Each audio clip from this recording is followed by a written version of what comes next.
Can you hear it? Welcome to Relay.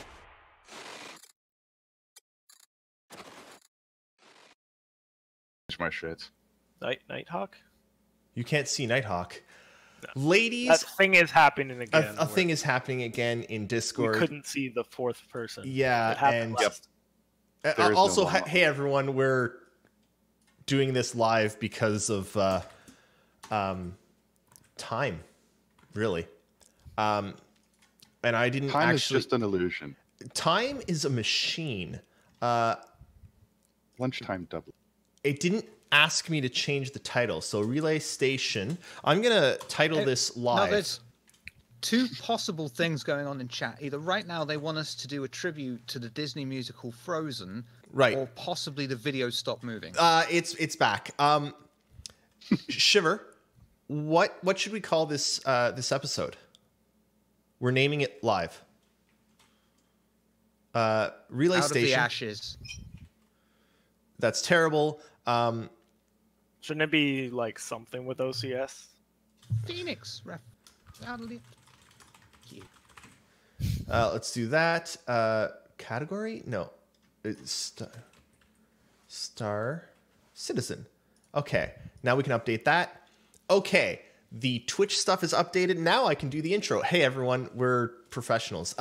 Ladies and gentlemen of the jury, for your listening pleasure, I did not have enough time to come up with an intro, as you can clearly tell by this intro. Pineapple, porcupine, curmudgeon, Shiver's gastrointestinal tract, Commander Llama's deoxycarbonucleic ocular lenses, I didn't get it at all. I'm sorry. Totally butchered that. Yeah, I'm terrible. Nighthawk's anti-disestablishmentarialist cat, Pimpernel, Station, Relay. Hey, how's it going? Marshmallow. That actually sounds like some kind of futuristic Star Citizen punk band. Nighthawk's disestablishmentarialist cat. Just a cat. I like it. How did? Yeah, it works. Go with it. Okay, it works. It's a band. Welcome to the show, everyone. Oh god, that just exploded everywhere too. Let's start with Commander Llama. How's your week been going? Oh, I had a pretty good week. Nothing too eventful. Yeah. Cool. Yeah. Nighthawk? Pretty straightforward. Yeah, same old. You know, working on getting the business up and running, learning the ropes of how to run a business, because first time. How's it going? How'd your couple Not weeks too ago bad. you had your first thing? How'd that go? Actually turned out really well. Nice. Yeah, customers were really happy. A lot of the guests at the event were really happy, so I handed out a few extra business cards, and I have to go print more business cards now. That is a good thing to hear. Shiver, how about you? How you doing? Doing all right. We sent out some wedding invites. Got a wedding ring. I got a wedding invite. Excellent. Yeah, now I just have to figure out flying. Do they still do boats? I kind of wish I could take a boat, to be honest. Commander Nothing Llama. more expensive. Yeah, I've actually been looking into canceling my flight for 1 week from now, and instead taking 3 days on a train to get down to Austin. Yeah. Could you not wait until Alaska and Russia have frozen so they're interconnected? And I could you then I could just walk skate it? over. Yeah. Easy. That would actually really work. Commander Llama is joining me on the flight down and gets to sit next to me. Might be. I might be. Might be. I'd just say, flight down, never use that sentence. Oh boy. Yeah. Okay. We've actually got some news to talk about this week. So let's switch over to the show and tell. Oh good. Everything mostly didn't break. This is stuff I have to watch on Twitch. Yes. There will be stuff to watch on Twitch. Well, did you watch? Did you check out any of CIG's shows this week? I think I've watched everything this week. Nice. I did my homework. That's good. I mean, I didn't. I mean, I did. I always do my homework. What are you talking about? There it is. There's Nighthawk. Move Nighthawk down a little bit. Perfect. Nope, that's too far. Stop. Oh God, I like to do my own thing. Okay, where are we with videos?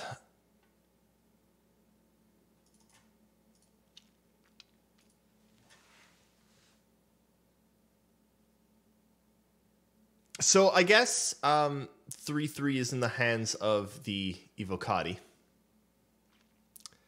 Nighthawk flashing his NDA tag there. I have avoided any leaks or anything. We're still going to talk about what we might have heard for those of us that might have heard things. Basically, all I've heard from Evocati is it seems like the OCS might improve things, but it's also too early to tell. That's all I know so far. So just to get this straight, OCS's fuller client-side rollout was pushed to a different patch. Yes. But they still gave it to some Evocati, even though it's not that patch. Yes. It sort of sounds like OCS's push, and this is client-side OCS, not server-side, I believe. It seems like that needs a lot more testing, so they've pushed it to Evocati as well, because I think it needs a lot more testing than normal. We don't know when that's gonna hit, quite frankly.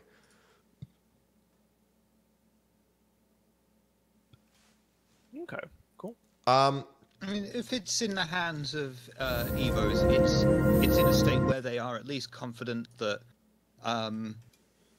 Evos are going to play it, use it, make these reports on it, and tune it up. So it's not a stupidly large amount of time out, hopefully. And I'm very Italian in my belief of this. So I actually want to talk a little bit about the OCS stuff. Commander Lawman, is the bot not up? Damn, chat bot. Why? Sorry, 1 second. I need to put that chat bot. Bloody union again, didn't he? He's on strike. He is. The chat bot is not launching Common on my other occurrence. PC for some reason, which means that ! Question mark doesn't work. Oh, wait, it might be coming. Here it goes. I want to talk a little bit about OCS. Commander Lawman and I actually had a great conversation this week about OCS, and I want to bring that a bit more to everyone else. Did we? Yeah, we did. Thanks for that, Carbide.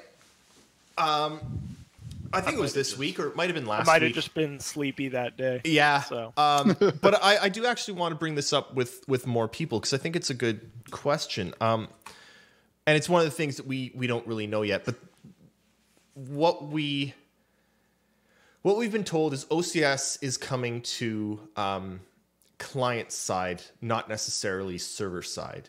Now, that will reduce our loads. It's going to hopefully reduce, RAM use and CPU use and a bunch of stuff on our machines, so that we can load a lot more eventually. And we're just going to watch the Phoenix RTV as we go through that, because they just walked through the Phoenix for a long time, and we're going to watch that because it looks cool. But I really enjoyed that, by the way. Oh, it's I cannot recommend watching through RTV this week highly enough. There's not that much spectacular info, but it's a lot of looking at a pretty ship. So yeah, and it's one of those ships that's been sitting rather ugly style in the hangar for what, 2-3 years now. So it's an exciting thing to see. So here was my question. We're getting OCS for client side, not server side. Server side is coming further down the road. Now, I'm not sure if I've jogged your memory at all, Commander Llama, but we talked about Okay, yeah. what I you were saying something about, or we were talking about how or whether client side is going to make enough of a difference, if I remember correctly. Right. Well, I would still have to be as cautious as CIG is being in what the performance impact is going to be. Ideally, you would want client side to actually bring down the RAM so that people with 8 gigs of RAM can start like comfortably playing the game. Possible it could kind of just stay the same. I mean, it all depends where you are in the game. So, like, the Hurston system is adding a lot of entities into the game. So maybe if you're sitting around Hurston, you're still going to need a fair amount of RAM. It's also an initial release, so this is something that, even though it's coming out, it's probably going to be fine-tuned for years. Yeah, it should be a big win for RAM, though. Now, we expect for client side our RAM usage to reduce. One of the things we were talking about, though, is you're still going to require, like, the servers are still going to have a ton loaded, right? Is that something that, like, we don't know? So right now, everyone basically holds all of the state from what they've communicated. And in client-side OCS, they're taking all the containers of the game and only loading the containers that you need at the time as the client. So you're simulating less of the verse at any given time, and then their algorithms are looking at what you're doing when you're playing the game and predicting, okay, you're going to need these containers soon, and you just left a place and you're getting far away from it, so unload that. So it's just dynamically being smarter with the RAM instead of loading the entire simulation all at once. The server still has the whole simulation. So as they add Hurston and its moons, what's loading down the server just keeps getting worse. I think we were talking about, like, I don't know what server instances they're using. They're on AWS, right? Yeah. So I mean, there's so many different instances on AWS. I don't know how much RAM their servers have. It could potentially have a lot, like hundreds of gigabytes. So it might not be anywhere near a limit right now, but they're probably going to eventually want server-side OCS, because you could, in theory, with a game this big, run into server RAM limits. Right.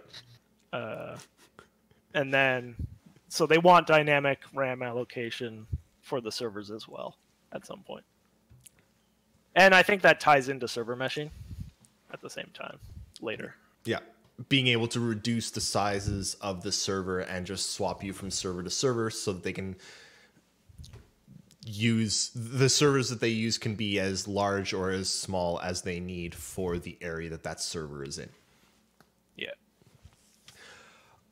That was a good summary. Thank you. Shiver, it's a programming solution over a brute force solution. Yeah. The brute force would be, okay, we're brute everyone, forcing it right now. The brute force solution would be, to play Star Citizen, you require a machine that can run up to 264 gigs of RAM.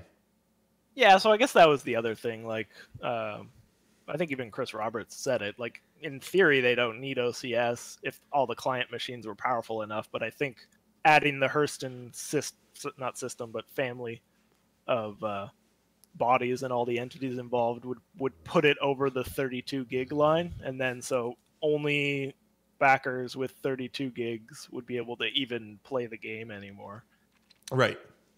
And does it help with future implementation? I mean, if they're adding in this thing now so they could optimize what's there now, does this mean that in the future that could mean, well, if we want something that's twice as big as a Bengal carrier, we've got the fucking space to play around with something like that? I want to go ahead, Commander Llama, and then I need to touch on that really quickly because we got some interesting tidbits in RTV. I'd say I don't know if I'm qualified to answer something that in depth. There'd probably still be some hard upper limit to what they can do, like because it's based on loading containers, even if you had some double bangle dreadnought ship, when you're seeing it on, even when you're in its vicinity and you do have to load it into the RAM, you might not have to load all of it into the RAM because you're not on the ship. You're just looking at it from the outside, and you probably need certain information about it from some of its game objects, but not all of its game objects. Oh my God, Flint! A year of this? Why? What is? Thank you. One thing that's kind of interesting about Shiver, you were just talking about like a Bengal and larger. A Bengal is like stupid huge theoretically, right? But it's interesting that they were talking about component sizes this week on RTV. And one of the things that they said is they know all the sizes. They've got them planned out size 1 through 10, but they've got nothing that uses up to a size 10 yet. They've built more room into their sizing system than they've got a requirement for, which sort of suggests that something like a Bengal doesn't even require a size 10. What's well, they have like to plan ahead for the battle moons? Well, the retribution and stuff, but I found that really, really interesting because there's clearly someone, Chris Roberts, has something in mind that's stupid huge. Well, they kind of have to plan far ahead, even if they didn't expand it eventually. They still, like, if this is going to be some 15 or 20 year MMO, can't just be like, well, we got our roster of, what is it, 150 ships? We're done now. No, and we're done. Yeah, we're never gonna up the ante, and everyone would be like, oh. Especially since that's what gets yeah. them money, I don't know right? what they're gonna do. I don't know how their economy is gonna play out in the end. But most MMOs have some kind of like hyperinflation, so it's like Dragon Ball Z basically. The stakes just keep getting crazier and crazier till everyone's like on giant Death Stars shooting other people's Death Stars, and yeah. So that's why they need to look in the long game when they're planning out sizes. Yeah, agreed. Even if they're only using 4 right now or whatever. 5. I don't know. Nice try, Magpie. I love it.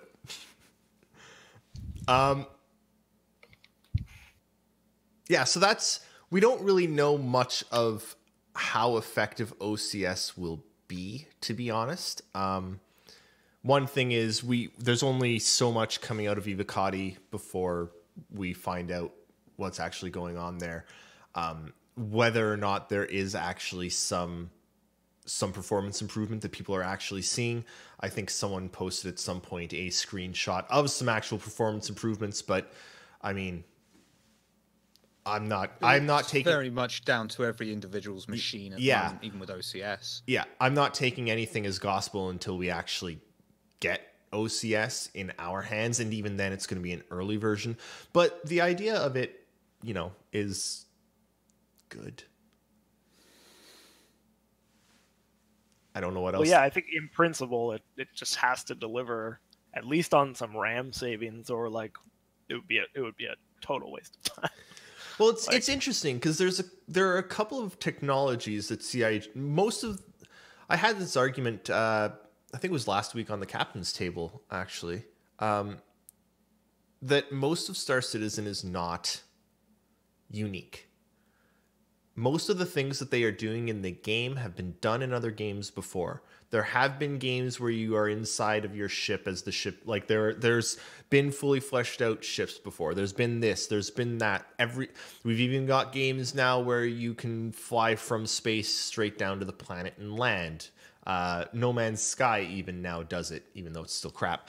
Lots of the things that Star Citizen is doing have been done before. What hasn't been done before is things like one of the first things they did, which was the 64-bit conversion, so that they've got basically an infinitely sized playing field.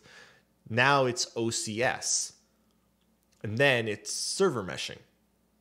The things that allow them to scale so far up, those are the things that Star Citizen is doing differently. It's more of the technology behind the game that's new than pieces of the game itself. But those technologies behind the game are what allows the game to be interesting.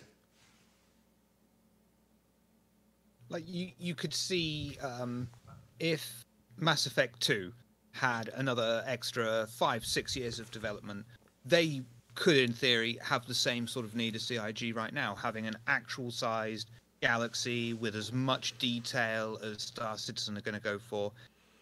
But, you know, it comes down to time constraints. You know, a developer or a publisher or someone else has at some point said, look, no, we want to get this game out for this point. The developer turns around and says, well, we could get for here. Publisher maybe says, how about there? Okay, well, we can scrub that feature, and there we go. Whereas we are the ones who were sat here when we pledged, said, take your time, we want it done right. Some of us said that. Some of us. Some of us. Actually, that's a question. Commander Llama, are you disappointed that it's taking this long? The project as a whole? Yeah. Because you backed at the same time as I did. You and I backed together. We heard about it together. We got interested together. That was a really fun month. That was an outstanding month, actually. It was just like go home just to check the Kickstarter page. Just to see if there were some updates. It jumped $2 then million? Screw that. I'm breaking through the firewall at work. We're checking it. Yeah, exactly. Screw going home. And talking about it nonstop, like to everyone. Well, I guess I'm kind of a minority. I feel like a minority, at least in. I actually wasn't for them going whole hog on the features, and I was actually a little worried as they kept blasting through stretch goals and being like, "We're gonna give more and more and more," and I'm just like, I'm not worried about the money so much as the time. I think I'm not personally convinced yet that the procedural stuff is worth the time. But I'm not. I mean, they're doing it. I'm kind of in the minority position where I'm gonna let them do it and not troll. I don't know. How Canadian of you. Yeah. Well, if I was 12 and Star Citizen was happening, I'd probably be a troll. But I'm a little older now, so I don't know. Look, if it works, it's gonna be incredible. So, what the hell? Agreed. I was in principle down for a simpler game that would have come out sooner. I presume that you've only put in money that you're like, if it fails, then fuck it, I don't care. Yeah, I put in like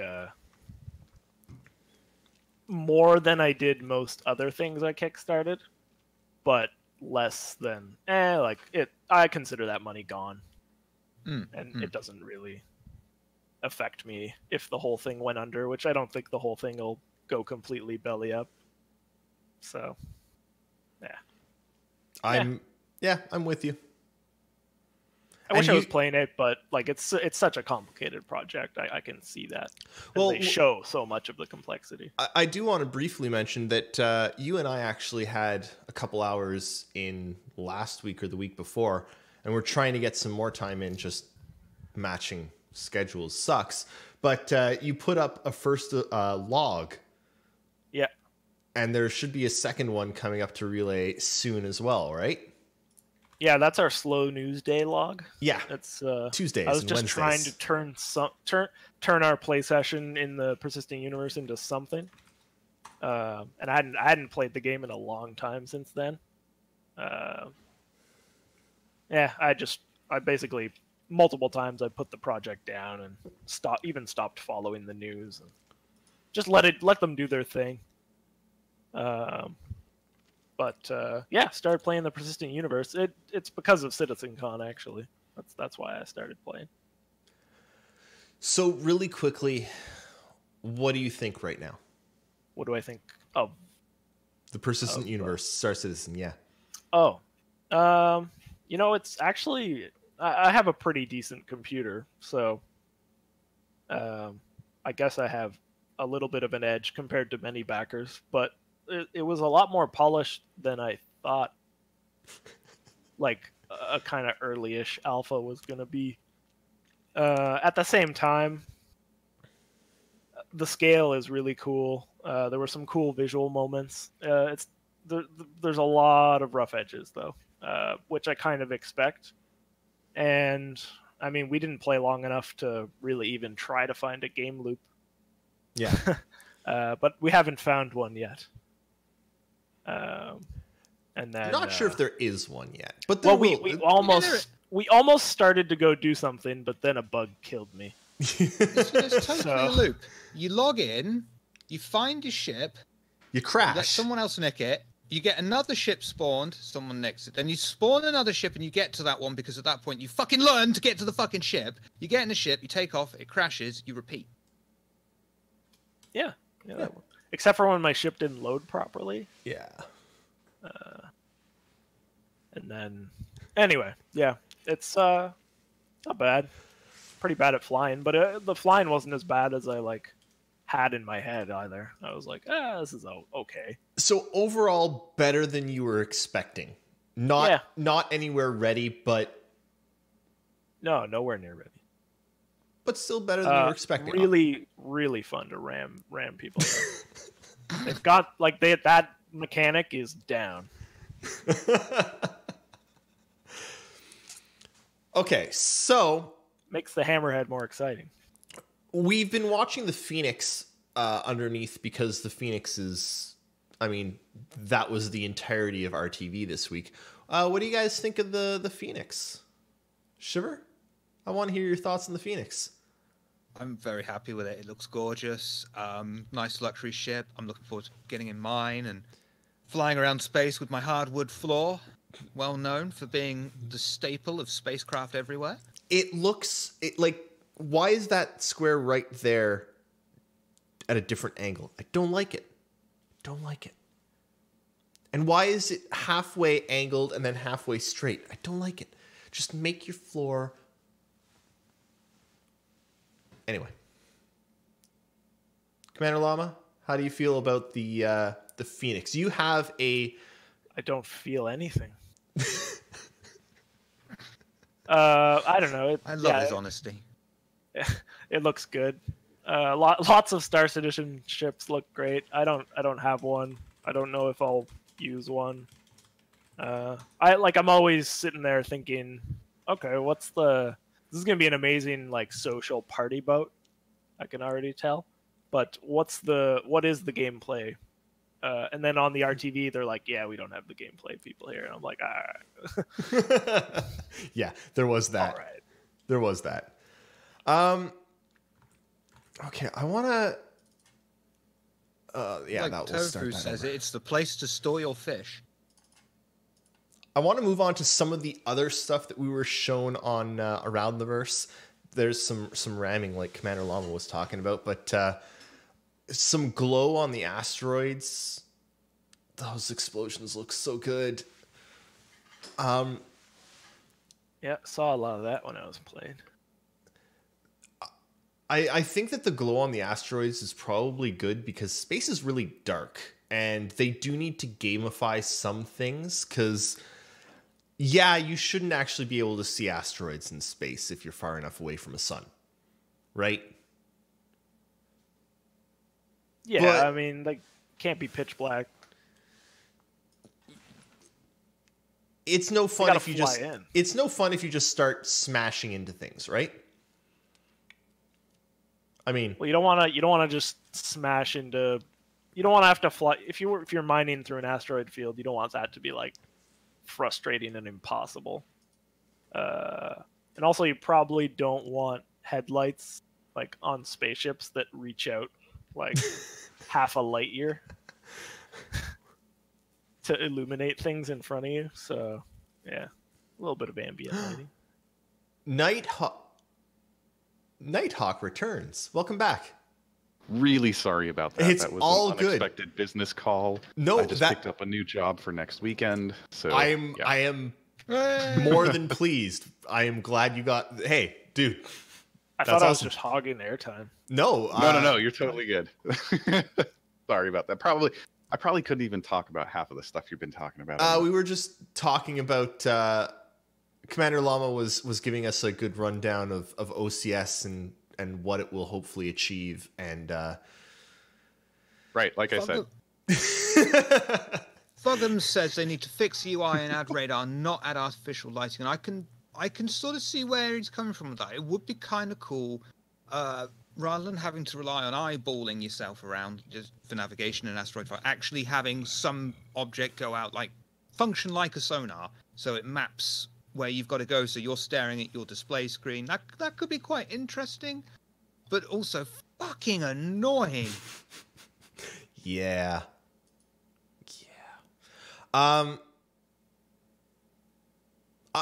I think they should combine the two. I mean, there should be asteroid fields that are far enough out that maybe there is no light around them and you do have to go really slowly and map your way with sonar pings and stuff. That might actually be some fun gameplay, but it shouldn't be everywhere.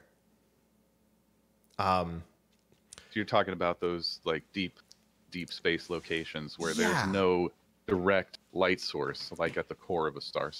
Yeah, well, I mean, keep in mind, they're going to have to make some places with mining more valuable and also more difficult to mine.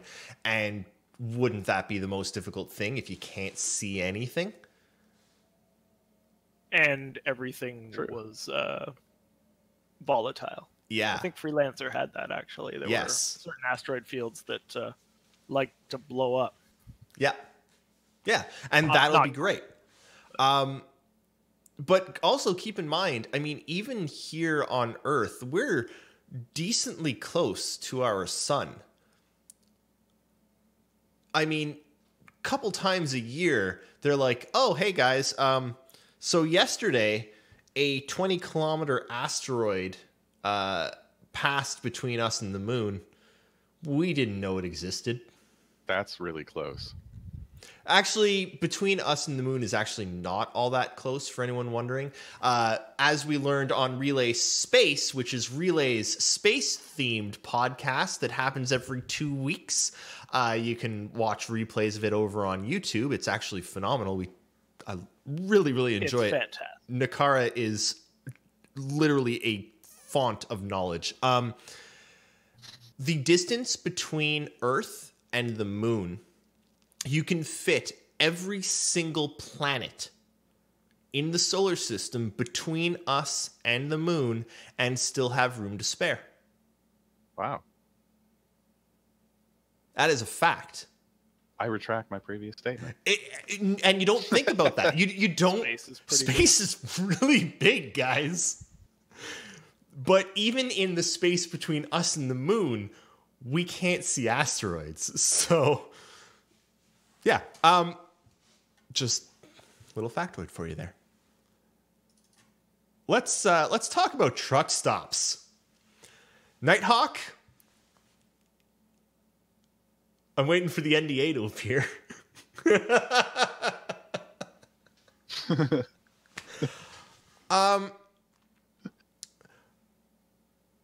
Is there anything you can say that's not NDA? Just looking at this video here of like, are you excited for truck stops to actually be in the game where everyone can explore? Oh yeah, that I can say. Yeah, I've been saying that since they first announced truck stops were coming in. I think it's a great option because it gives you a location that isn't necessarily a full-blown locale, you know, but it's going to be different every single time because of the way that they've built them so modularly, and it excites me, you know, the idea of having to take 4 or 8 quantum jumps to get from one planet to another doesn't seem so dire when you're throwing in, I don't even know how many different kinds of these things they can build, but it's exciting because every time you stop over to refuel, you're going to have something different to look at. I'm excited. I'm more excited about this than a Constellation. Yeah. I'm more excited about getting to sleep with Rooty.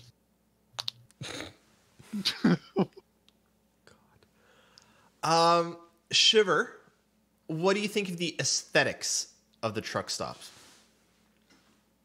I really like it. I think it's very clever how they have done the procedural tech in such a way. It's near enough, press a button, come back a few minutes later, see what they've got, clean it up, and it's there's not as much. You can't see the seams so easily. That's always one thing that I've noticed in Star Citizen. It's very hard to see the seams in a lot of the textures where each bit starts. You can. Not all games, but a lot of games, mostly older, of course, you can literally find where the texture seam starts and finishes, and not on these. And I think that's a really nice little touch. They put in so much effort into those small details that you've got to. I appreciate it, but when it's working well, again, you just ignore it. Yeah. Edison Trent, to answer what you're saying, yes. I think you can see it on the roadmap right now. They're starting with small truck stops, and then they're going to have medium and large as well. So there are definitely going to be different sizes to these truck stops. They've made that very clear and distinct, several different occasions. Yeah. As usual, more props coming online, clothing, question mark, whatever those things are.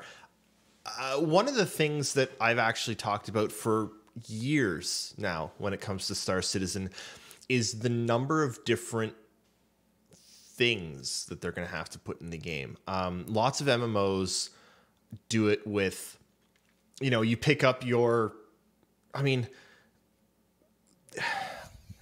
you've got whites, right? Whites in any MMO or Diablo are completely useless. And then greens are more or less useless. And then you can get the blues and the purples and starting getting things like equipment levels that are useful, right? But that is a standard requirement in just about any MMO. It's all about the orange set. Yeah. But Star Citizen needs those kinds of things to reach for. Right? Aren't they already kind of building that out with the different grades and they are series for ship components? And I think they're doing the same thing with armor sets too. Yep. Not just like the non-armor light, medium, and heavy, but also in their different functionality as they get further into development. Different ones are supposed to be better for EVA. Different ones are supposed to be better against varied environments. So the grades, we're seeing a lot of that. The grades A to E are going to be kind of like your item colors, white to orange, right? The tiers. But one of the things about Star Citizen that you don't see in lots of games, something like World of Warcraft, they now have over the past, 75 years that they've been running, lots of different looking items. But when it first launched, there wasn't that much, and you'd actually find lots of high-level characters sort of looking alike. One of the things that Star Citizen has to do is because they're modeling things in such a higher fidelity, like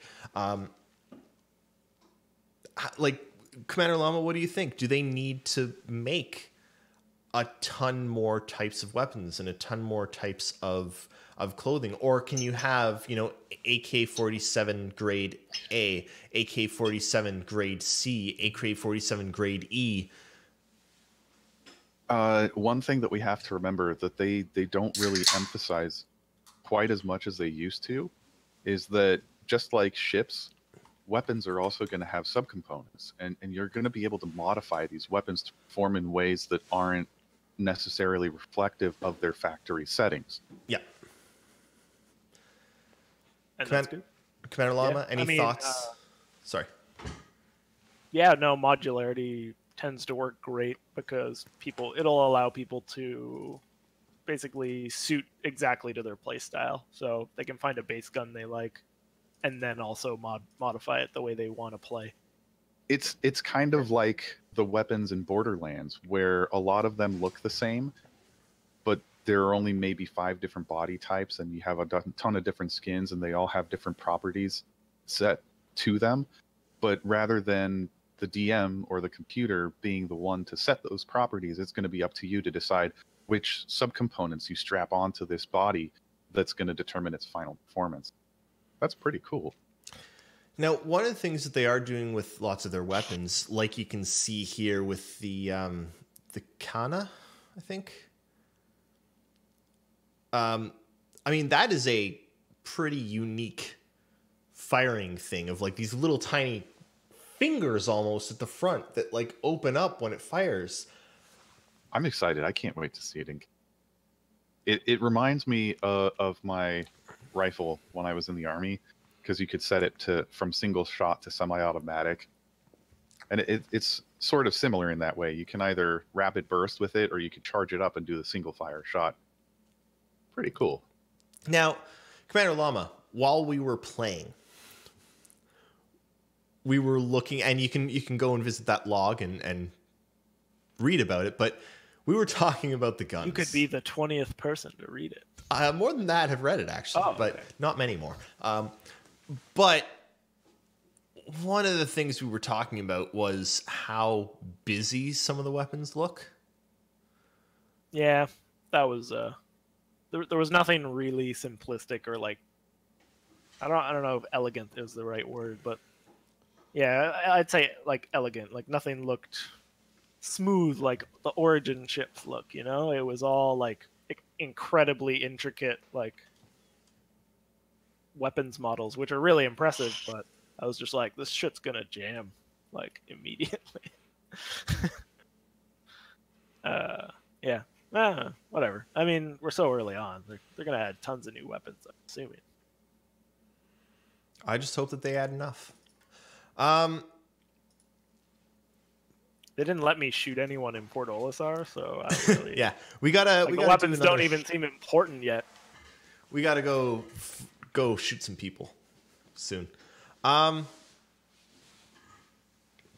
that's what 3.3 will hopefully provide. At least the beginnings of it. There's one thing that I'm honestly really, really worried about for 3.3 and an entire planet. One thing? Yeah, there's actually only one thing right now that worries me about Star Citizen. Doesn't the entire planet represent more than just one thing? No, it's the planet. I'm really planet worried. Is coming in 3.3.5. Yeah, but I'm really worried that even right now, with a couple moons that are not that big, it's hard to find people. I'm really, really worried that with an entire planet, you're just never going to find a single person. And it's not just a planet. It's not like, oh, here I am. Here's the planet. This is the planet. Here's me. I land here. And then someone else taking off from Olisar also lands here. And someone else also... No, the entire freaking planet's rotating. So I land here, and someone leaving 5 minutes later, they don't land here. They land over here. Right? Like... I'm really, really worried that it's going to be hard to find. I'm not sure that it's going to spin that fast, though.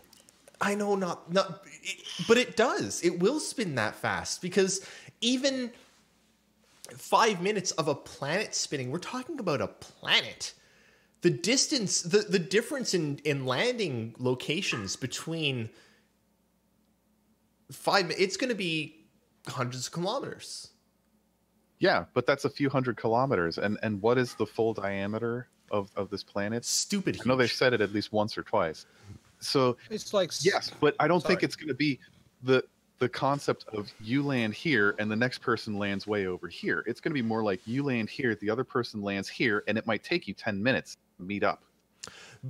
But it'll take 10 minutes to meet up if you know that the person's there. Like, I know that you're there. Okay, we're going to meet up and we go and find each other. But I just land, and I have no idea where anyone else is.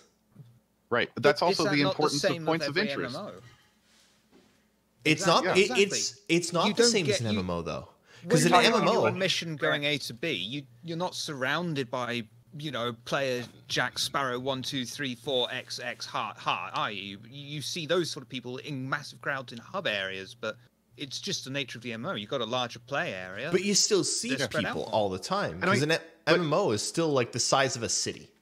here, I know that right now there's no rotation planets or orbits for planets, but even now, if you don't have a POI reference, you don't know where to meet people planet side. And the perfect example of that would be the Daymar Rally. They regularly do events that start by meeting at a POI, and then they'll load up Starfarers or Caterpillars or whatever ships they have available, and they'll go out to a pre-designated location that you can't get the coordinates for.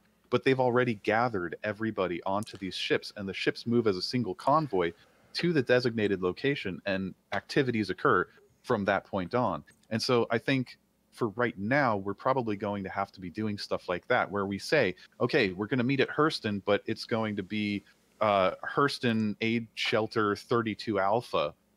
And you don't necessarily have coordinates to it, but when you pull it up on the Mobi-Glass, you're going to be able to see that point and drive to that location. I understood Eris's point a little different. I mean, if you're organizing things and meeting friends or groups, that's never going to be a problem. You just meet in the same spot, as you say. I thought he was talking about, I fly out to Daymar and land on a random point, even if it's a point of interest, and my odds of running into a random person is like basically zero. That's what I'm. Like, that's I could what just I'm drive getting at. around in my flyer forever, and it'll take me like Got it. 100 hours to I see took that a one different person. way.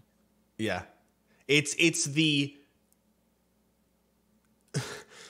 As soon as they add Hurston, we have more game area than basically just about every single other video game ever made in the history of video games. Not counting like Infinitely procedural ones. Yeah, not counting No Man's Sky or Elite Dangerous or a couple other. But like there's so much area. The thing that Star Citizen needs most right now, in my opinion, is AI, and they need more AI in the verse. And they need to stop glitching. That'll definitely help fill it out. Yeah, they need to fill the game. The thing that I worry most about Star Citizen is the universe feeling empty. And I know that in reality, when we look at real life and the real universe, it's empty. Drive an hour out of just about any city, and there's nothing. Right? Any city in North America. Drive an hour out, and it's forest and fields and emptiness. Imagine that on a planet, and there's only a couple hundred people playing the game at any time. I worry about. As Ruti said, and as you've touched on, we're only going to be, as humans, 10% of the player population. But we don't have. Earlier, missions will drive people into various areas. So if there is something going on that you're just investigating, there's a good chance there's a mission going on around it. And one of the things we keep being told that AI is 9-to-1, and that is great, and I want more AI, but we still haven't seen much on that. We've seen a little bit about how they're doing AI for Squadron 42. We have not seen all that much for how they're doing AI in the P. Are they not? If memory serves, they've got an expanded subsumption system coming in 3.3 with the bartender. And, you try that out with the bartender, and as long as he doesn't go nuts and start killing his customers, then they'll start trying out different AI systems. But that to me is the most important thing. What if that's the mission? Coming. What if he goes crazy and you're supposed to kill him? Shiver, I am going to leave the first question to you, and we're going to switch to questions. All of those images and videos, as always, were done by Haramis. Thanks so much to Haramis for cutting stuff out for us so that we can just run with the show and tell. I'll be right back. Go, Shiver. So, Captain PNS has asked, how closely do you expect Star Citizen's Earth to resemble Earth today? Will my house still be standing? Doubt it. Well, they could rip the terrain mesh really accurately.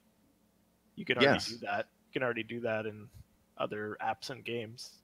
That's true. So they could have very accurate terrain. I don't know that they'll go into terrain possibly, but I don't know that they would do that for cities. You know, for the places that have been, it's doubtful, for lack of better reference, domesticated. Stalker Chernobyl thingy, didn't they try and scan Pripyat in, and you were essentially walking around a scaled model of Pripyat? And that took a hell of a long time for them to model. Yeah, but we're talking about something more akin to visiting Italy and trying to walk around an ancient Roman settlement. You can walk around some of it because parts of it are still there, but you don't actually have the full city with all of its buildings still standing pristine, you know? So there might be signs of cities that we know today, and it could just be that, you know, we have, instead of Los Angeles, we have the greater San Angeles, you know, like in it's like 1,000 years from now, right? So thereabouts. So it there's might not going to even be something resemble. that definitely feels similar to what we have today, and might even reflect some of the states of the city. You know, the way that they're built together, the placement of the buildings, the size, the height, but I don't think that we're going to be able to walk around New York street for street, building for building, more or less the way you can in Spider-Man PS4 right now. I don't think so. That's a game that takes place here and now. This is a game that takes place hundreds of years in the future. No, I think they would go for, sorry, go ahead. Well, the easy way for them to just combat this is say, you know, we've got 8 or 9 landing zones on Earth. This is it. They're ginormous landing zones, and they're in completely different parts of the world, but that's all you can walk around, and then everything else could just be filler. So yeah, they've got ArcCorp, so they could do city biome wherever they're doing terrain mesh, and they're like, well, there'd be a mega city here, so like make it infinite procedural city biome, but it's not a landing zone. So this is something that I'm not as sure that they'll be able to use now that they've switched over to AWS, but Google Maps actually allows game developers to essentially buy all of the Google Maps data from around the world. Mm-hmm. And I mean, Google Maps has significant amounts of data on buildings and such. Do you think there's any possibility that CIG might be able to buy that and then use that data to sort of expand on real cities? Right. But the point that I was making before you came back there. Sorry, I was gone. I really like that they do that, and I wanted to throw that out there. Yeah, and I just want to catch you up. I had pointed out that that's like going to Italy today and trying to visit an ancient Roman settlement. You're not going to find any in pristine condition. You're going to find some, and you're going to be able to get a sense of what the cities used to look like.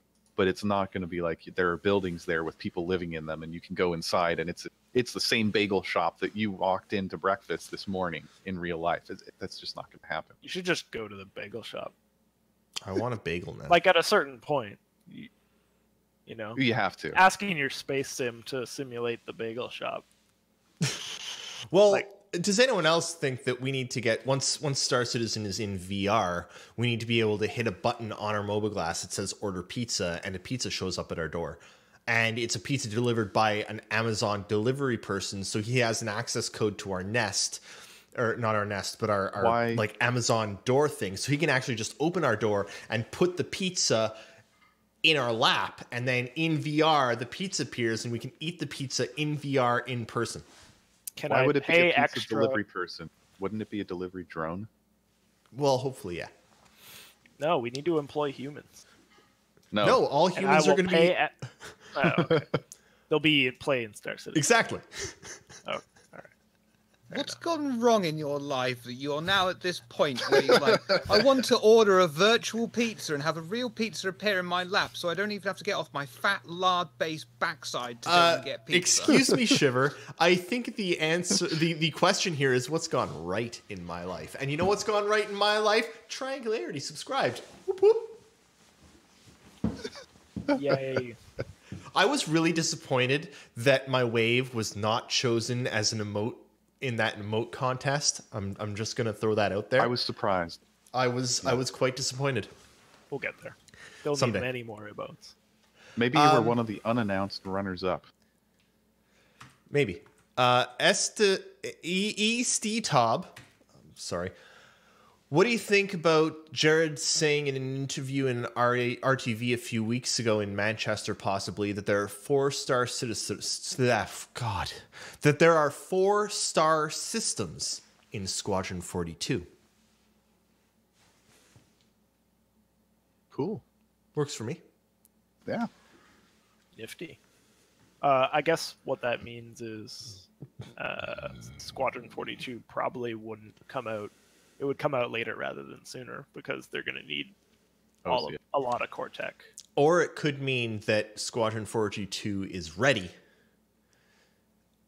And Honestly, once they launch Squadron, those 4 systems can immediately be put into the PU, and all of a sudden, boom, 5 systems in the PU beta starts.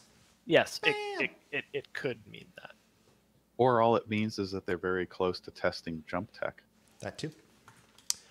What you don't want there is actually it's not done because there's dependencies waiting for things to be done, and then they can finish up. Cyberwolf, never.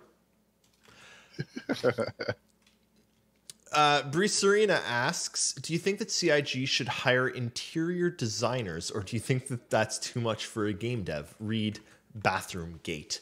You know what? I actually think that they could get one interior designer on staff to like look through, and their job is literally just look through and be like, no, that doesn't work. Look through. No, that doesn't work. And send it back to the design teams. Because they've already got, they've got lore archivists doing encyclopedia work for Shiver.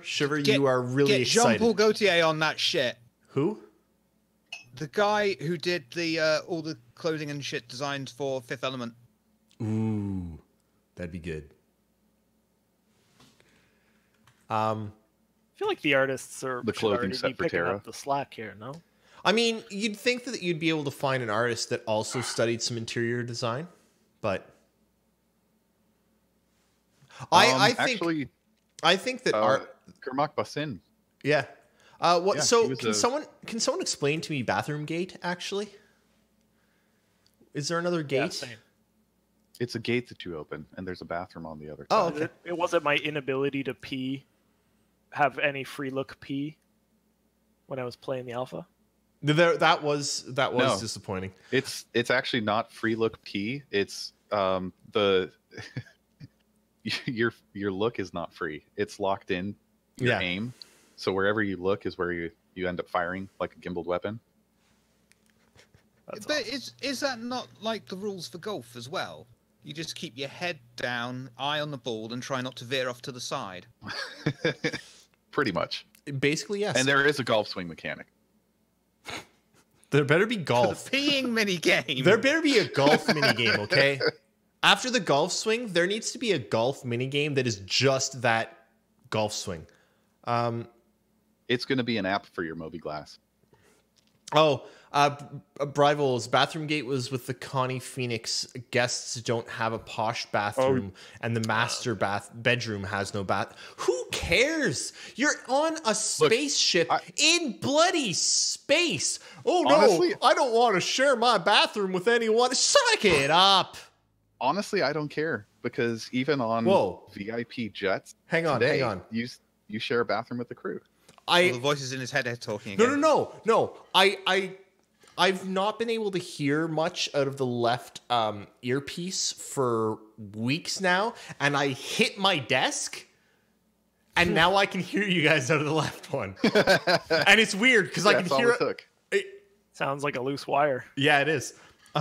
That's weird. Really weird. I can't touch it. I'm perfectly okay with there being no bathroom in the master suite, because if that was the case, they'd have to get rid of more storage for missiles. I have a question for you. Does your house, for each person here, does your house have a bathroom attached to the master bedroom? No. No. Mine does. You know why? Because one of the decisions that Mrs. Eris and I made when we were looking at houses was that we wanted a master bathroom simply because we didn't want to share with future children. Right. That's a common decision. It's a common decision, but you'd actually be surprised at how many houses do not have a master bathroom. It is not standard. It is not something that lots of houses have. Most of them have one bathroom upstairs, one bathroom on the main floor, and that's it. So I really don't think that the Connie, which is Rudy, no. It's a luxury ship, but it still has to work within the confines of this is the Connie. They can't grow it exponentially. So no. It does not have a master bathroom, so what? Suck it up. That is not something to be pissed off about. Most houses don't have master bathrooms, and you're like, oh, I can't believe that my spaceship doesn't have a master bathroom. You got a problem. In my day, people didn't complain so much about bathrooms on spaceship. Stick bum and bits out window and let space do its thing. That's what we're doing that day. That's not entirely true. I mean, we have to remember we're talking about an RSI ship. We're not talking about an Origin ship. I honestly half expected a master bathroom for the 600, and I absolutely do expect a master bathroom for the 890 jump. Yes, 890. But yes, not RSI? Really for something like the Connie Phoenix. No, it's almost like a space pub, a traveling space pub. I'm surprised that they have a piano. Quite frankly. Okay, let's move on here a little bit. They had to do something. Can't we all just go in our suits? Origin. I hope so. Forever. Rudy Tootie. Is there gonna be a pee meter in Star Citizen? There better be. And I have to go to the bathroom. Confirmed right here. Star Citizen is gonna buy the Scum developers and use Scum's bodily mechanics for Star Citizen. That's what I was looking for when I was playing the alpha. Yeah. Rudy Tootie, I'm Drunk Shooty, says, what is the Relay sponsored drinking game for those of us watching the keynote for CitizenCon? The keynote for CitizenCon, if you see anyone from Relay, let's start at the beginning. Fidelity is a drink. Bullshit is finish either the bottle of beer or the bottle of hard liquor, whichever you're drinking. Jeez. Yeah, Helmet? I know. Sure. Yes. No. If the crowd starts saying helmet. Take a hat, fill it with whatever you're drinking, and then drink that from the hat. Jeez. You know, Fastcut's taking note of all this, and he's going to be saying yes every time. And if you happen to see being recorded, if you happen to see someone from Relay on the stream, you have to drink every single drop of alcoholic beverage in your house. What about Red One? Fastcart says Red One is a shot. Yeah, sure. Red One's a shot. But if you see anyone from Relay, you're drinking all the alcohol in your house. I'm holding you all to this. Most people do anyway. I mean, yeah. Fastcart, or wait, no, sorry. I'm pregnant, it's a boy. Asks, what's going to be the 2018 version of last year's Lieutenant? I don't know. Restart. So it's Frozen. Let it go. I say Let that. It go. And they've actually been really good with their demos lately. So, to be honest, they haven't fucked up. I kind of missed that. Yeah. I'm hoping that this year's going to be like full on professional the entire way through, no screw ups. And then we're going to get to like, and everyone's going to be like, this is amazing. Everything's on time. Everything's good. Excuse me. And then we're going to get to the road to release. And Chris Roberts is going to stand up there and be like, so up here on the screen, we're going to show you the road to release. And all it is a image of Chris Roberts with glasses. And they're gonna be like, damn it, how'd that get? And then everything's gonna go to hell. That's just me, clearly. Fastcart. If I overclock a weapon or module, would that void LTI? What if I remove the do not remove tag? Commander Llama, what's your thought on LTI? LTI? The lifetime insurance? Yeah. I don't know. I don't have strong feelings about it. Because I can't imagine it will be too important in the game. Yeah, like it's a nice thing to have. If you have it, you probably save a couple UEC here and there, especially if you really like blowing your ship up. But whatever. I'm sorry. That was one of the scandals where I was like, I love having you on because I no longer speak as much. I ask questions, and if I get you on, I can just ask you questions, and you'll say exactly what I'm thinking, and it's perfect. Oh, great. Yeah. Spaceship training wheels. Actually, no, I should do this properly. What happened to Josh Coons' hair? Asks Spaceship training wheels. Who?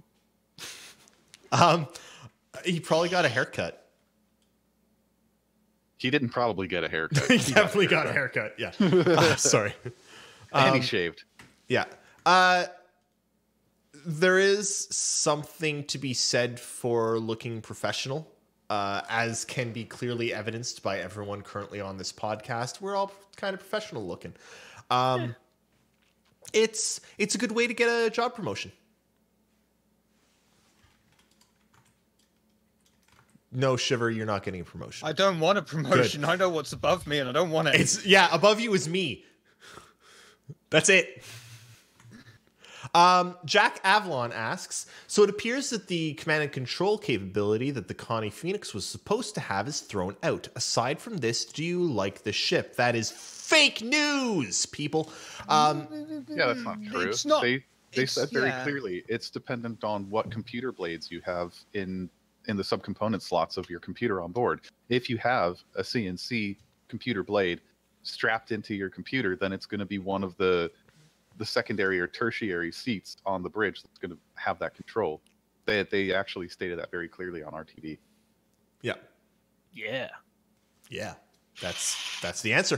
Fastcart asks, oh God, I don't know whether you already covered this, but on the last ATV, Sandy said that there's less than 50 tickets left for CitizenCon. Are you surprised that they've actually managed to sell nearly 2,400 tickets?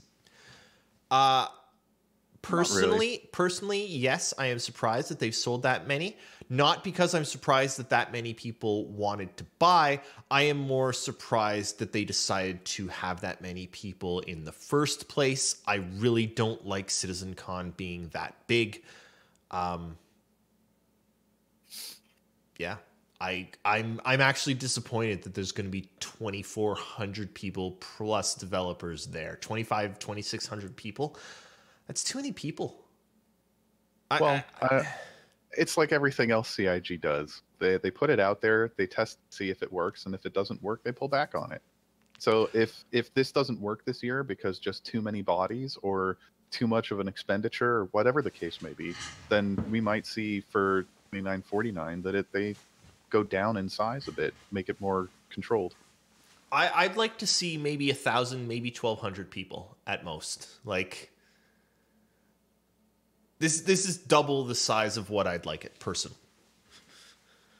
Commander Llama, how do you feel about the number of people? Well, if there were really a few people, I probably wouldn't be going. So I guess I'm happy that they open more, because now I'm going. It's true. It is going to be a damn good time. Assuming. Yeah, I don't know. I think Nighthawk said it perfectly. Yeah. If it's untenable, they can either adapt to that or shrink it or whatever.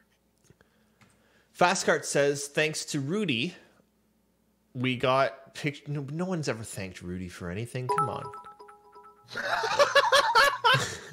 That was perfect timing, Jiro. Perfect timing. Thank you. Thank you so much for that. Thanks to Rudy, we got pictures of what looks like CIG bringing a real live Yellow Jacket to CitizenCon.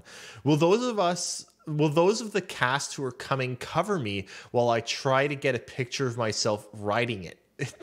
Cover you? No, we're going to put you on it, and we will hold everyone back at knife point until we get pictures of you riding it. I want to see Fastcart on it with the worshippers around him. I want a picture of that. Yeah. I think Rudy hates me now. I'm sorry, Rudy. Tilu asks, we were just talking about Earth. Do you think that CIG will stick to green-blue Earth we know, or would you get them to go a little crazy? Considering things like global warming effects, new ice age, what do you think? Commander Llama, let's start with you. I mean, I don't... new ice ages, that'd be crazy. That'd be interesting from like a lore point of view. How like did that happen? What effect that has had? Because that would probably strain Earth and cause tension between its former colonies. I'm a little out of date on the lore. I mean, the geography and geology of Earth is not going to change that much in 1,000 years, even with aggressive climate change. You know, couple islands will disappear, but Florida will be gone. America will lose its penis, but I mean, yeah, it hasn't seen it in a while anyway, so it's not really a big loss. Yeah. Something wrong, Shiver? I think it would be interesting to see how they decide to go with it, because one thing that I don't know how many people are accounting for is the fact that there is a good chance it's not going to be as populated in the future as it is now, because we've populated so many different star systems, so many different planets, that there just might not be as many people.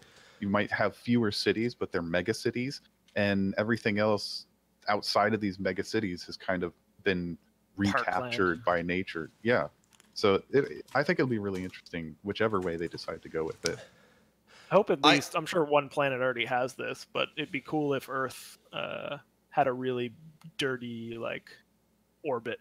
Like there was just so much crap. Yeah. And it's like, they never cleaned it up. Something out of a Gundam show. Yeah. Isn't Earth like considered the ginger stepchild now that Terra's where it's all at? Yes. Well, I'm kind of hoping that Earth is going to be like almost a protectionist area. Like you can't build anywhere because we have to protect the plant life that remains, and stuff is on Mars and Terra, and Earth is like not necessarily a sanctuary, but like conservationist. Yeah, like it might also be something like one of the planets that we have now with Microtech, Hurston, ArcCorp. Yeah. All of them are owned by a mega corporation, and so I would think that you need permission from one of these mega corporations if you were going to plant something in their ground. And in the same way, Earth is very much under the control of the government, and so you would probably need some kind of government permit to be able to create anything new on their land. Yeah, but I don't know. It's a good question. It's a great question, and one of the things that I have to say I'm really excited for is to see how they do Sol, the entire system. And you know that they've thought about this for a long time. You know that they've got ideas on how to do it. But you also know that it's probably not going to be soon. We're probably not going to see it till well into the PU. Earth is going to be hard, especially... I mean, Star Citizen's taking that standard sci-fi trope of these planets are this. Like, Hoth is an entire ice planet, and Tatooine is an entire desert planet. Whereas Earth, it's like, okay, we've got these two little ice patches, and then Canada, and then we've got this desert over there, and we've got, like, it's everything, right? So one of the thoughts that that a lot of people have had is they're building out all these different systems on planets that they're making sci-fi where this whole planet is this. And then once they've got an ice biome and a sand biome and jungle and plains and all this stuff, then they're going to start to go back and make things like Earth, where they can mix all of these biomes into an Earth. But they have to build the biomes first, and they're still working on a snow biome for Microtech, right? But once they have Microtech built, they're going to have all of the shaders that they require for Canada. And yes, Hurston will have some biomes, but it's not going. I don't think that they're going to have anything as diverse. Yeah, thank you. As Earth for a while. I mean, Earth has pretty much every single known biome to man. Well, no, it doesn't have Mars. Actually, it does. Fuck. Deserts. Anyway. Yeah, it does. It does. It doesn't. Anyway. So Haramis, who everyone in chat should thank Haramis because he does all the video stuff so that we get all those neatly cut videos because... Thanks, Haramis. Yeah, thank you, Haramis. Seriously. Haramis asks, are you as excited for the system energy prioritization as I am? I'm not. Oh, you mean controlling the power system? Yeah, on the I'm not, because I'm going to be one of those people that lets it all do it automatically because I suck too much. But Commander Llama, what do you think about independent system prioritization power? I think that's a feature that needs to be in there, especially on big ships. And it's one of those, like, ideally you want flight to be like easy to learn, hard to master. So me, like Eris and I, at our current noob level, wouldn't touch it at all. But a much more advanced pilot might start to tinker with that stuff, and it seems like almost vital to capital ship gameplay, where things can actually take a lot of hits, and there's a lot of different systems, and there's a lot of room to optimize your ship in a combat situation. What do you think, There's Nighthawk? nothing cooler than having voice attacks set up so you can just say all power to shields. Yeah. Everything shuts down, goes 0G. But Jensen shields forgot to put his helmet on. He died. That's okay. He was expendable anyway. Jensen! Not again.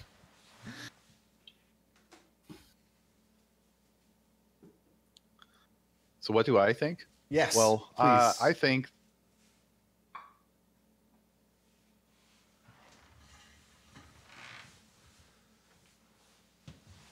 and that I couldn't be more excited.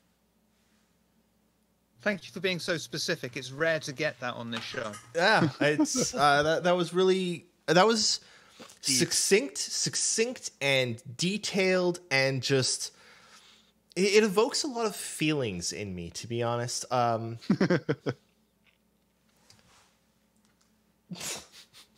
Powerful stuff, man. Yeah, just powerful. Haramis also asks, what webcam to get for FOIP? I don't often like to say get something that Star Citizen is recommending and CIG are recommending, but for FOIP, and honestly, for this, for what we do here, for what we all do nowadays, for Twitch and for... I really think that the CIG, like the RSI sponsored webcam that is more square and focuses on one person at a higher frame rate and a higher sync rate, I honestly think that that is a good thing, because most webcams now are... webcams are all 1080, but when it comes to what we do here, no one does anything in 1080 on webcam. We all cut out the sides, because if it was just me, you'd see all of this so much more, and it's useless. It's more than just that eye in the corner there. You're talking not so much about resolution, but aspect ratio. Yes, it's the 16:9 versus the 4:3. Yeah, Yeah. I honestly think that the aspect ratio, the 4:3 would be better. Yeah, I can actually give a firm answer. Yeah, I was lucky you enough can to actually, go to one of the Faceware demos specifically for the FOIP in Star Citizen, and I talked to some of the guys from Faceware. They said you can use pretty much any webcam on the market right now. The minimum requirements are 720 for the resolution, anything that can do at least 30 frames per second, and what was the third thing? Oh, minimum of 50 hertz. That's it. So you could pretty much use anything on the market right now. The Logitech Pro C920 is a good one.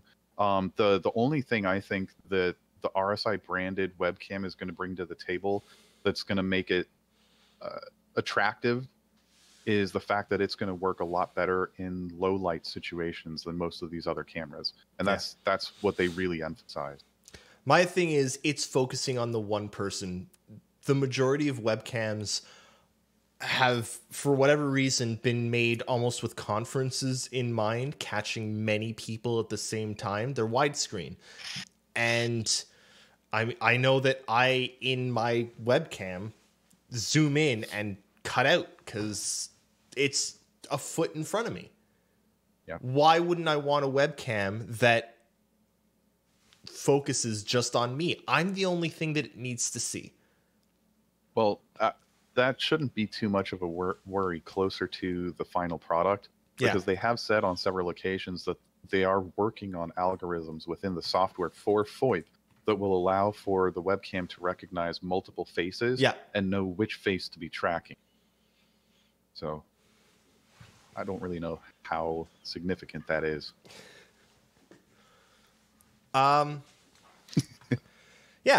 FC asks, will toilets in Star Citizen have a bidet? Only on Origin ships. Yeah, that's what I was thinking. Keelblock's Copycat asks, does anyone have concerns that we're talking about the look and feel of the inner ships when we don't have a decent game to play yet? I wouldn't call it concern. This is why I don't care, actually. That's the main reason I don't care what everyone's... I like a pretty ship and I can appreciate it, but when there's a lot of hype around a pretty ship, I'm just like, there's always a voice pretty loud in my head like, okay, but what do you do? Who cares about the master bathroom? Like, are you ever going to go in there past 3 times?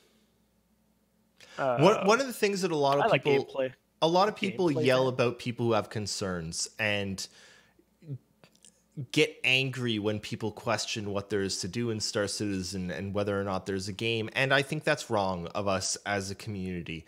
We have to understand that it doesn't appear that there's too much of a game. And Commander Llama, I actually used you, or tried to use you earlier, to kind of expand on this, of when you played with me, you got more than you expected.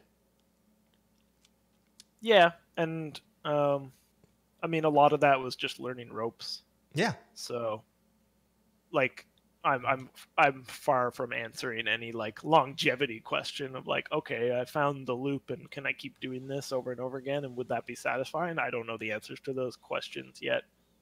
But yeah, no, when I got into the PU, like I think like 2 or 3 hours went by and it was like, damn, like I'm still just hanging out at Olisar and like putting around the solar system a little bit, and I'm like, I'm not bored. But the point is that we don't know what there is to do, and people that wonder and people that worry are honestly right to wonder and worry because there's not much of a game yet, right? Like there's any of us, Nighthawk, Shiver, is there much there yet? No, it's pretty rough. But at the same time, I can understand the people who have it in their heads that this is important, because right now, with so little in the game, that is one of the only things you have. And if you're going to go ship hopping, then it really makes a difference to stand inside a Constellation Andromeda and then switch over to a 600i, the differences in locales is enough to really allow people to enjoy the variance and experience, regardless of how much gameplay is in. I can understand both sides of the coin, you know, because there are plenty of people like Reclaimer owners, like Starfarer owners. You know, those things are pretty much levels all.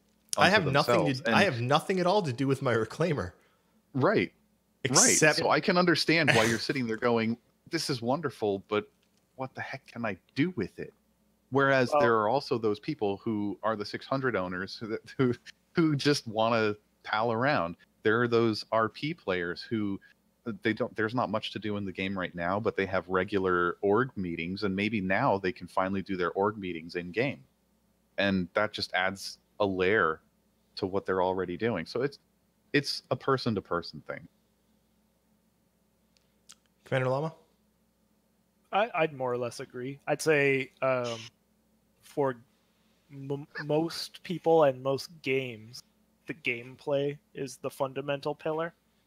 But I agree with all of that. Like, the thought of having org meetings in game on like your cool luxury ships is super cool. But I consider that definitely more of an ancillary thing that's cool. Whereas, okay, but the game though. Shiver? Because no one's gonna hang out in the verse if there's no good gameplay. That's true. It needs to have decent gameplay. I mean, first thing I'd like to say is I wouldn't want to play a game that's going to be made with the gameplay from artists. I don't think artists make particularly good gameplay mechanic decisions. That's just my personal preference. But second point of it's a hell of a long wait, but we've got the first iteration of mining. We're very close to getting asteroid mining out, and I think a lot of people that do it really enjoy it. It's something new for mining rather than just run up to rock, hold left mouse button, or press whatever button and wait. And they've got more planned, making mining into a team effort of the possibility of having to have you in Prospector, but this rock is too tough for you to crack, so you've got to send someone out in the EVA or even on the ground, place explosives on this in certain points. Yeah, and then crack it open like that. I think that's brilliant, the way they're looking at that. And here's the point that I really want to make here, is that there are people that are like, the gameplay is trickling in and it's going to be there eventually, and be happy with it now and enjoy it. And different people want different things. And what I want us all to do as a community, and as a community that is trying to welcome in more people at all times, because that is how Star Citizen grows, is to understand everyone, understand the people that look at it and are like, all I care about is looking at my new ship. I love the look of every ship, and I care deeply about the look of the ship, and look at them and say, you know what? I don't. Personally, I don't. But I understand that this is what makes you happy. You enjoy the ships. Good. Mm-hmm. I want gameplay. I'm going to look at the gameplay that's coming in, and I want that person to look at me and say, good. And I want us to be able to look at people that say, what about this? Where's this? Where's this? And us to look at them and say, that is what you need to make you happy.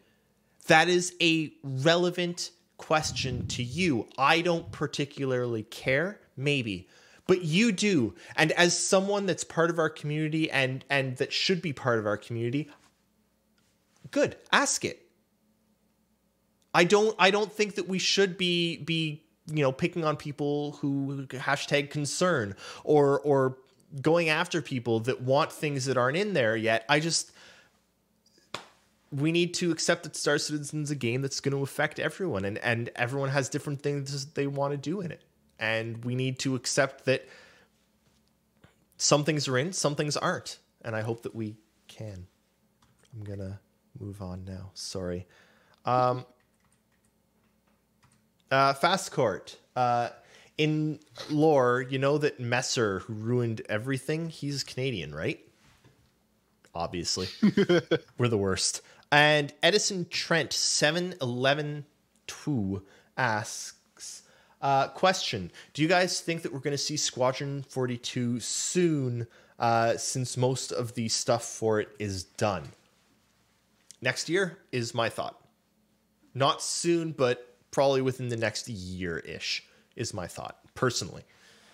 Commander Llama? We're playing the crystal ball game. Yeah.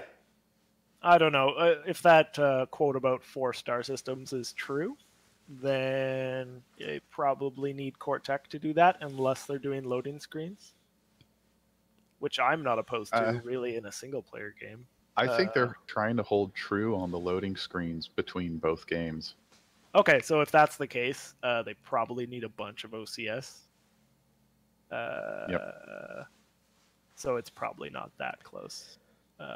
I'm sure we might see a lot more footage of it, but I'd say it's at least 2 years out.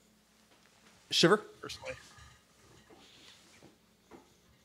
I don't mind being wrong.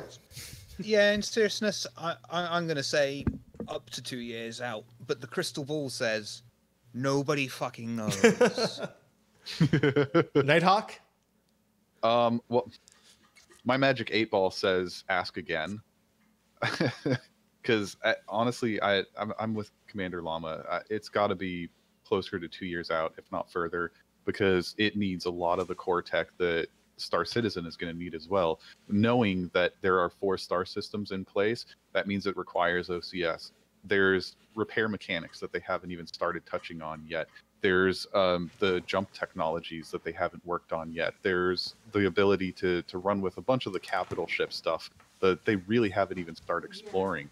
So they still need a lot of time to really round off various technologies that haven't been developed yet, that are going to directly support not only Star Citizen but specifically Squadron 42, and that's going to take time. And even if they're sitting there poised and ready with a lot of assets that are done, they still need to plug it all in.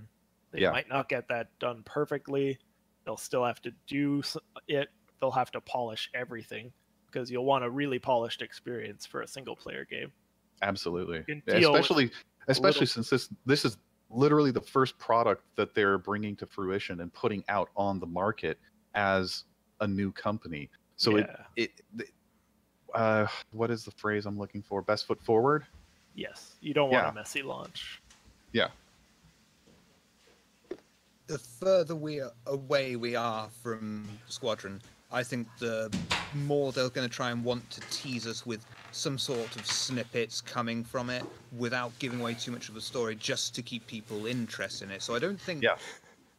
we may see some teaser or something of Squadron, but I don't think we will see a release for up to 2 years. We're going to see something from Squadron at CitizenCon. That's why I'm still holding out that we might actually see some kind of teaser for jump technology, because we haven't seen anything for jumps in 4 years now, and 3.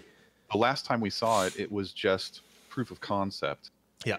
If they're telling us that they've already got 4 star systems built out, and last year we did an 8-minute quantum jump between 2 planets, and in the midst of this quantum jump, they continued on with the presentation, why couldn't they do the same thing this year, but showing off the first iteration of jumps and what they're trying to do with it? And while they're conducting the jump, they could be moving forward through the presentation. I'm still hopeful. It depends on how they're doing Squadron 42. If it's open world, you can go anywhere, maybe they need the core tech. If it's not, if you've got your Idris as a base and you take off to missions from that Idris, and you take off and then they're like, jump to this location, and you hit jump and you jump, and then that location that you land in, that is a closed level for you to play in, then they don't need things like OCS, right? It depends on how they're doing the game. We don't know. But, and here's the thing that's... would be mandatory for the game. Unless they have 4 star systems. Unless they're breaking it up into... It's not the full star system, but you're taking place in these star systems. So you start in...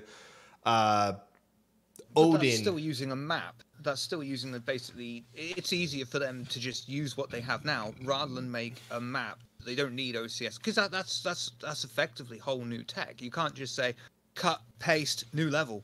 You think that? Yeah, I think my what I want to get at is I'm not even as worried about OCS. Like, I think that they could do without OCS if they wanted to. They could section things off into levels. What they can't do without, and what we do not have yet, is flight mechanics that are done, combat flight mechanics that are done, FPS mechanics that feel even remotely good. Star Marine feels like ass. Weapon balance. There's so much more that is needed beyond even tech. We're talking tech. Tech is coming. We're going to get OCS in the next couple months, and that is a huge tech hurdle. But it's almost solved. And if OCS is what they need, then by next year, we're fine because they don't even need server-side OCS for Squadron 42. What they need is gameplay that feels good, and we don't have that yet. And we're going to hear more about that at CitizenCon, but it's going to take time. It's true. If Squadron has dogfights as disappointing as I've had in the PU, I wouldn't play that game. So they're getting to the point where the original Grib, I'm not sure if you caught the beginning. I'm not really overhyping OCS. I don't know how much it's going to fix. Commander Llama and I were talking a fair bit about how server-side OCS is probably extremely important. Nighthawk keeps flashing his NDA thing. But what I think is more important here is not the OCS. It's the gameplay itself. Squadron, whatever they do with it, has to feel perfect. Perfect's a strong word, but I'm hoping that the gameplay development pipeline is going to be a lot like the ship pipeline and a lot like the planet development pipelines, where after they get through the first hurdle, which in this case is mining, they're going to have a system that they've established that allows them to work faster through the development of other gameplay features. Because if I'm playing a game like Squadron 42 that is very heavily focused on combat, and the death mechanic is similar in any way to what Star Citizen's death mechanics are going to be, I want to know that I have medical support fully fleshed out and functioning properly. Because if there are no medics to pull you off the battlefield and keep you going, I'm going to get frustrated, because it's the 12th time I'm going through this checkpoint. If I had a flippin' medic with an extra med pen on hand, I'd be done with this boss and we can move on to the next level. You know what I mean? And it goes beyond just adding medical, because you've got to get repair in there too. You've got to get refuel in there too. There are a lot of demands for gameplay that they just haven't touched on. So I really hope, like all these other development pipelines, that the gameplay pipeline is going to start to speed up after they've worked their way through mining. And we also don't know how much any of the gameplay is going to be scripted.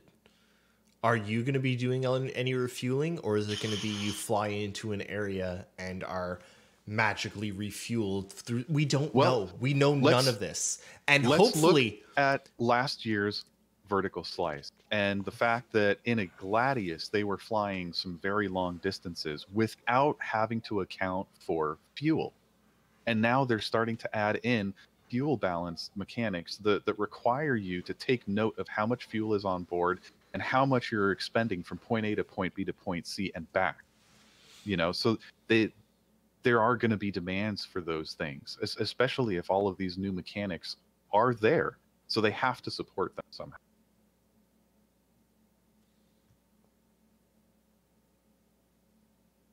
Yeah. I mean, does anyone have anything else to throw in there?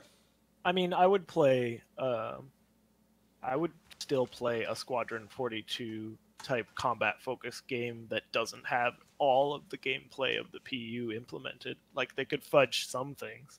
I don't think that's a Chris Roberts thing to do. but they could do it. Well, they've already. I mean, they're already magicking some of the repair mechanics, and they're magicking the medical stuff because you just kind of wake up. The things that they can't magic, the things that they shouldn't magic anyway, are the feeling of flying and shooting. That needs to be consistent when you leave. It needs to be good, and it needs to be the same throughout. And correct me if I'm wrong, but didn't they say that when you're not out flying sorties, you would actually be able to, on foot, take up a specialization and be part of a larger team? So let's say, going back to the vertical slice, you're flying around and you're doing this covert op with Old Man Colton and one or two other pilots, and you have to go on foot to retrieve a designated target. It's like any classic RPG. You got to have your tank, you got to have your healer, you got to have your ranged fighter, you got to have your close range fighter at the very least, to be able to pull off something proper. And that's why I think they can't magic some of these things like the medical trait, because if they magic medical, then how is somebody going to be able to play the healer role in a larger party when they want to? We don't know. The one thing that I want to sort of end this discussion on is that with any luck, this kind of stuff is the sort of information that we will soon find out about during CitizenCon. We don't know. My first thought when I saw that road to release was probably this will be a Squadron 42 roadmap to release. That was my like hunch. Yeah, it's good. Okay, hunch. So we've gone a little bit over. I'm getting eyes from the floor. Oh, and fingers, single fingers.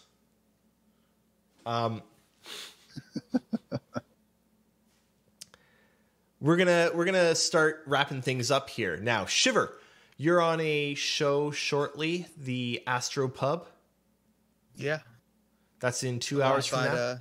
As am I. Nighthawk. Oh, yep. Nighthawk as well. Well, go catch. Nice. Everyone should go catch both of them on the Astro Pub. I've actually tried to tell Paul from the Astro Pub that he needs to get Commander Llama on there as well someday. Oh boy, I'll start. Not the one with that. Yes, but not everyone has to drink. Oh, okay. So I'm working on, or at least not alcohol. No, I sometimes drink. But the Astro Pub tonight should be pretty good. Go check that out. I can actually type this ! Podsat. Twitch.tv/theastropub. Please go watch that, everyone. Especially since Shiver and Nighthawk are both on that. It's going to be great. Commander Llama is going to be we're leaving in like a week.